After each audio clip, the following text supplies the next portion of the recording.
left seat. We extend the decision to the other participants who are asked to come to the stage. That panel discusses the current state and the future of the land-based market, including the urgent need for new and up-to-date regulations. Please welcome to the stage Frank Kastelijns, who is CEO of Circus Casino Netherlands. Please have a seat. Einar Waegemaekers, who is managing partner at Reac, as well as our moderator Arjan Korstjens, who will join Henry, who you heard and speak before. It's all yours, Arjan. Thank you very much. Thank you. Jens, thank you very much for coming. Henry, you introduced yourself. Let me do a brief introduction. Einar Waegemaekers is the CEO of one of the main suppliers for the land-based arcade industry in the Netherlands, Reac. And Frank, you all know Frank. Now, Frank is the CEO of Circus Casino and a long-term veteran. For those of you in the audience, the land-based industry, that are physical locations, buildings you can go to, and there are cabinets inside with games you can play normally on your phone. There's people who are serving you coffee. You don't have to make your own coffee. And if you're lucky, and we go tonight, we go there, we go to a casino that has tables with croupiers, the guys and girls you know at the table. But the things you click on are physical chips. You can put them on the table, and then you can play. So it's a different industry. Last year we had the perfect storm. In 1 year, smoking ban, crux, war, economy, still a month of closure. So that's complaining about last year. This morning we heard Mr. Jansen say we're also going to look at the land-based industry. So gentlemen, looking forward, what is the way forward? What should stay and what should go?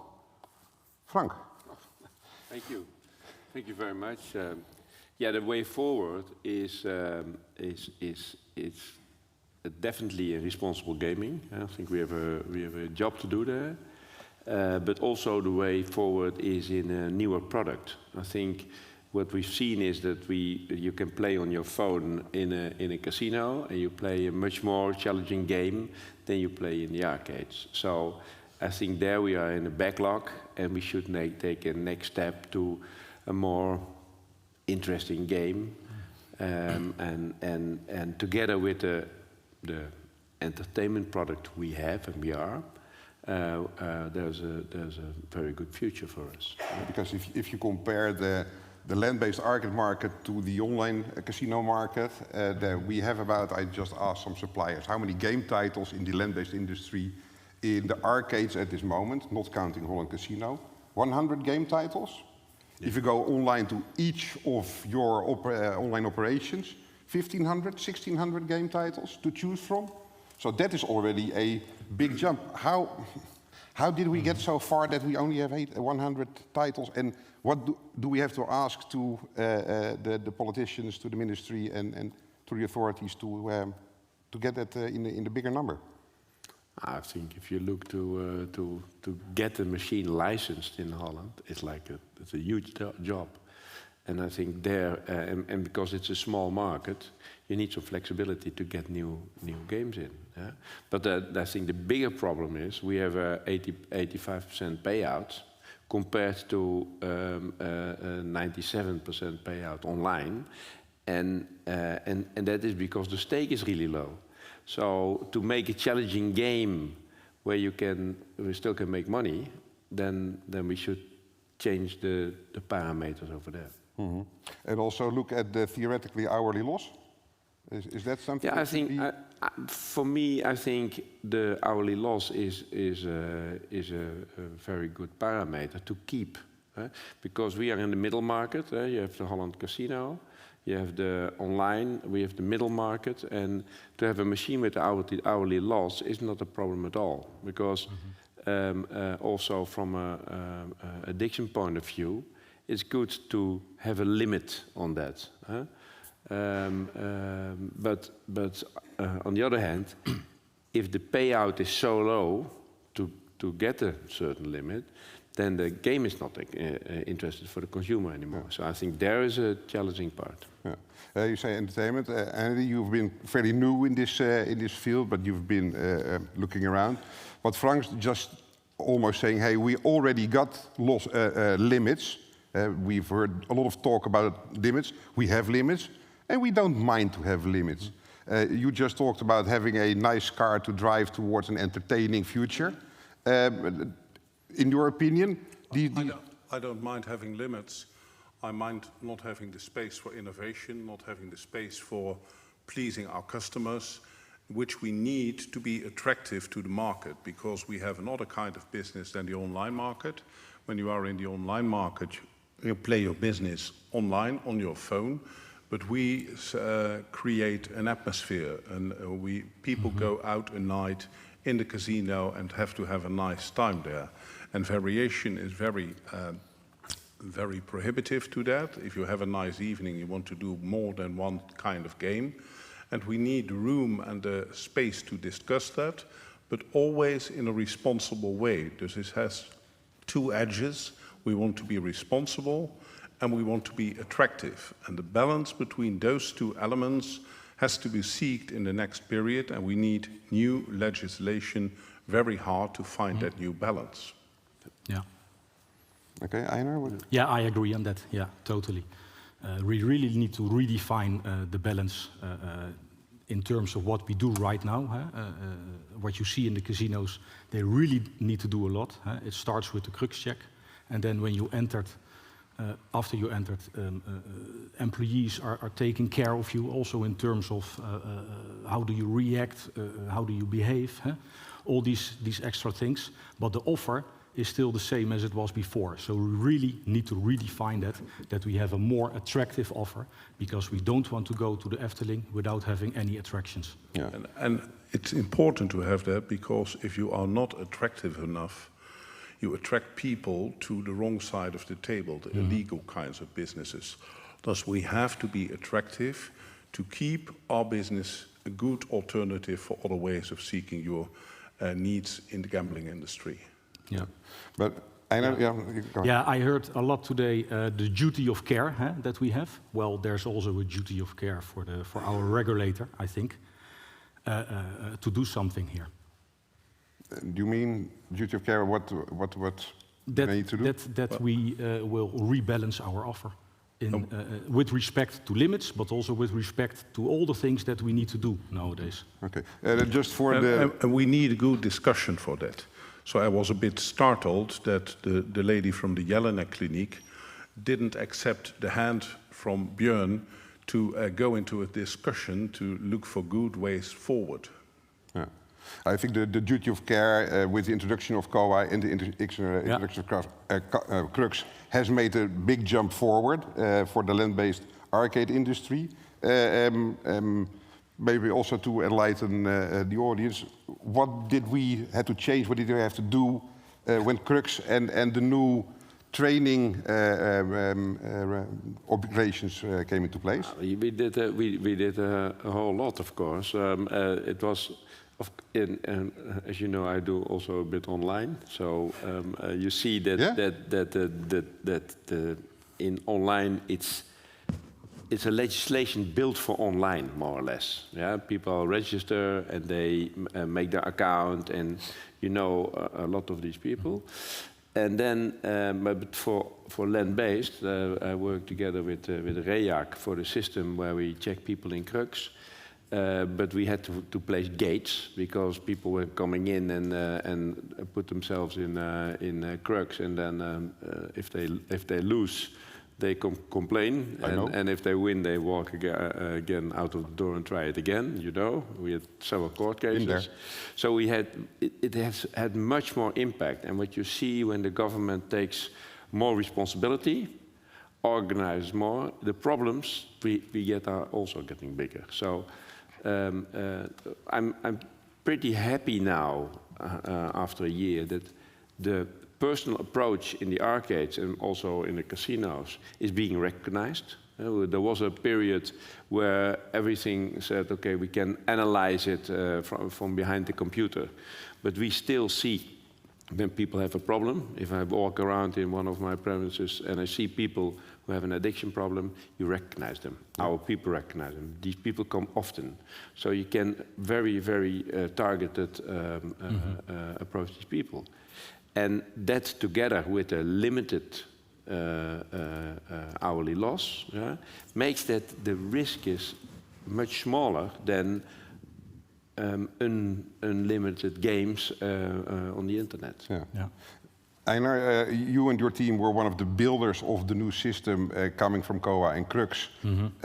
Previously, the casinos had their own system, which was kind of based upon a industry standard followed by everybody to their own needs. Now we have to follow the same system. We log into the same system, we log in the same data, we report the same data as an industry to the KSA. Yeah. In that, what do you think, you've been in this industry also for a while, have been the upsides of this unification of reporting, watching, seeing people?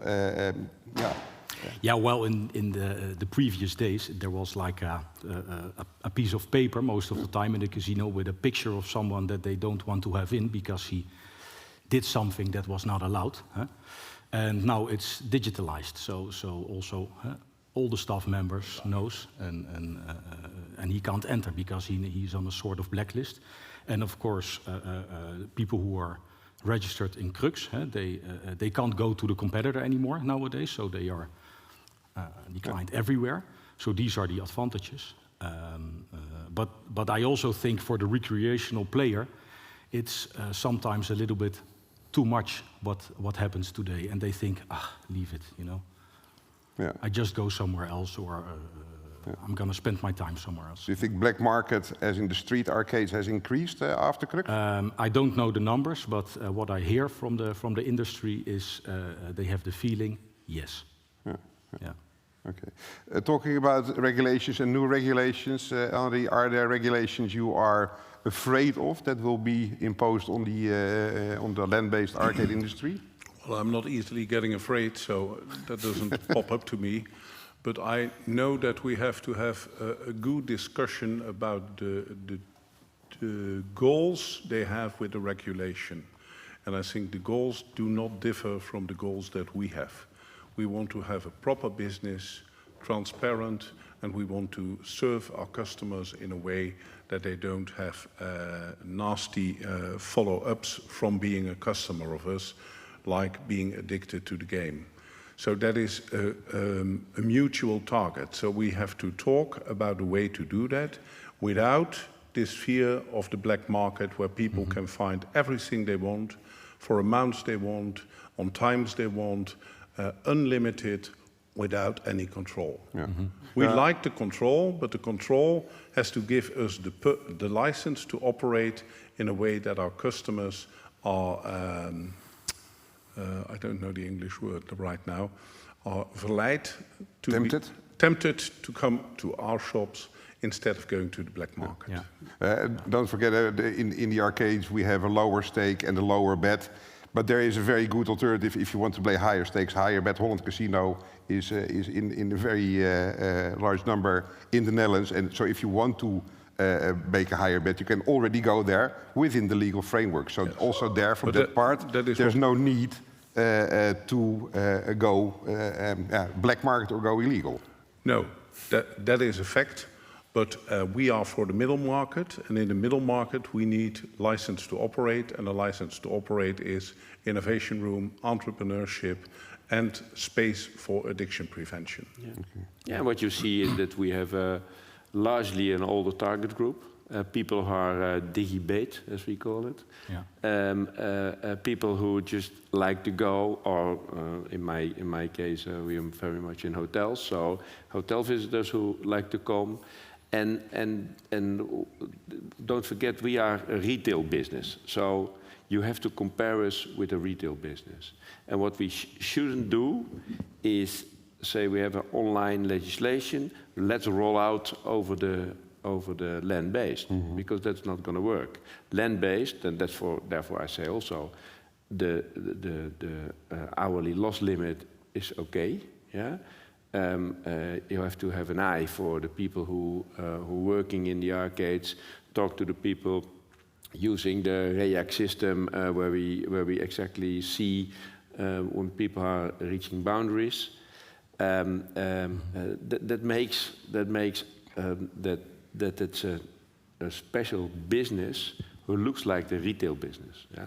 And what we see also now with the discussion about the untargeted advertising, if you have an arcade and you cannot hang your name on the facade anymore, like in Italy, then you better stop. Yeah. So, what I think it's challenging for the legislator to look at the merits of the business. What is the merit of the land-based gaming business? What kind of people do we have there? And what is needed there to make a successful business over time? And that also for the online. So there you see different businesses, more or less same product, different approach. Yeah. You mentioned retail. We are alike retail, and then I fully agree with you there. And you are one of the bigger retailers. You are the Bijenkorf retailer within the landscape. We've got the Albert Heijn and Ethos retailers also amongst us. But Henry, you represent all the industry. If this goes like this, if the regulations are tough and the amount of money had to be invested in land-based venue for the crux, for everything else, is an enormous investment. Is there not a big danger that the papa and mama stores in this retail industry will disappear? Because if we will have more restrictions, I'm happy with the loss limit or the hourly loss limit. And no, you cannot lose 6,000 or play 6,000 euro in a minute. Online, we can play a slot machine with 100 euro per bet, and you can stop the game. Click, click, click, click, play 60 games, 6,000 euro in a minute you can play. In the land-based, that's impossible. You have to do the whole park to be able to gamble that amount of money. You have to live at a slot machine. Let's not go there. That's a different discussion. I know some of my colleagues will never want to discuss that. But is this imposing restrictions not a very big threat to the papa-mama stores? Because how can they handle it? Also, the little cheese shop on the corner also disappeared. We're not afraid of legislation as it is. We're afraid of legislation which makes it impossible to operate. So we have to search for a legislation which does right to the public goals, but also to the goals of the entrepreneurs. And that is of the family businesses, the small business, and the large business all together. Yeah. That's what I'm standing for, and that's what we will fight for, but I hope to get into an open discussion. But I don't want to fight over this. I want to find a way to serve those both purposes. Other part of in our wish list, how can we make a future for the land-based arcade business in the Netherlands, is a broader scale of potential tools for promotions. We are very, very limited when it comes to promotions. I know you, Einar, have been a pioneer in making your system future-proof. Can you tell us about a couple of promotions you see happening in this case, Holland Casino, or in the online casinos, which are not possible within the land-based? What you could roll out tomorrow if there was a wider possibility in promotional tools? Yeah, well, in terms of player tracking, it's quite limited. Huh? Yeah. So what we do abroad... It's non-existent. Non-existent, yeah. So on player tracking, as in a reward or loyalty program? Well, that's what you want to do with player tracking in the end, huh? And not by just a program for who's entering the casino, because they can also enter just for coffee. Don't underestimate, by the way, the social role of the land-based casinos. That's something that I missed in the things that were mentioned. But yeah, back to that topic. Yeah, it's quite limited. Yeah. And also the possibilities to work with jackpots is very, very restricted. That comes one part from the low bets. We don't have that much margin to contribute to a jackpot, but also the possibilities of jackpots. Would that increase the business possibilities, for the growth possibilities? Yeah, absolutely. I think that if you look at the product, whether it is a jackpot, stake, payout, all these factors, we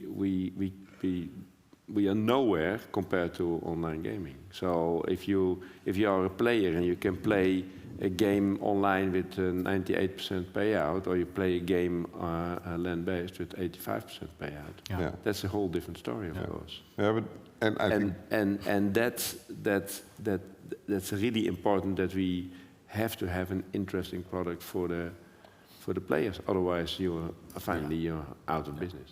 But we have something they don't have, huh? They as in online, and that's what Einar's mentioning, the social environment. Exactly. Yeah. Which is very important because I visited a few casinos now, and what I'm seeing there is people who come together, meet each other, and play a bit. But the meeting point, the social task of the casinos, of the arcades, is very important to people, and I hope that we can get that going for the next 10 years at least. Yeah. Again, for those of you who don't frequently visit a casino, tonight, Holland Casino, Leidseplein, walk around there, don't just have a drink with us, also have a drink with us, but also walk around, look at the people, see what's happening, and you see there a whole lot of social groups interacting with each other in different formats, in different kind of groups. If you visit afterwards a Jack's Casino, which is just around the corner from Holland Casino, you will see that in a different type of audience, but also in a different setting there. So I think that the social settings is something who have to celebrate a birthday or something like that, and they go to a casino, have a nice evening, and then go home again, which is quite nice. Okay. So what I have seen, you obviously know, I started a few years ago with Circus Casino, and what we did, we made a different concept, a more entertaining concept, a concept where you maybe have a little older target group, more recreational players, more women, and what we see is that survives us because you talked about the perfect storm with Kruk, smoking ban, tax, and everything. Another thing is we got one extra competitor in the land-based market, and that's online. So we've seen a lot of big players left for online. Yeah. So again, we got the regulation with Krux and the barriers to entry. So now I think the time is there to also make that product step in the land-based markets. Yeah. Okay, Willem asked me to save some time, but before going to the questions, just to summarize, we are here to give our wish list, and I think loss limits. So limits, we're done. Check the box. We have the limits. No more any more extra-additional limits. Krux, we've bitten the bullet. It was a tough time, but knikkers kauwen, they say in Dutch. We did it, and we're there. Better product offer, so wider product offer. Less restrictions, or at least a conversation on new legislation, more promotions, more games. Yeah? Did I forget anything? Okay, go on. Wish list for next year. Thank you very much. Please stay on the stage. I think we have a few questions in Slido. I think we have time for one, if it's a quick one. Let's have a look what we have. Online casinos, to the panel, are already taking business from land-based. And you just mentioned it, Frank. If the argument is that land-based provides an atmosphere, how do you see metaverse VR casinos as a threat? Ooh, that's a big question, big question. Short answer from some of the visionary... People thought that cinemas would close up after the coming of Netflix. They didn't. They have a great future. We have a great future too. Yeah. Personal approach. Thank you very much. Thank you. Dankjewel, Arjan.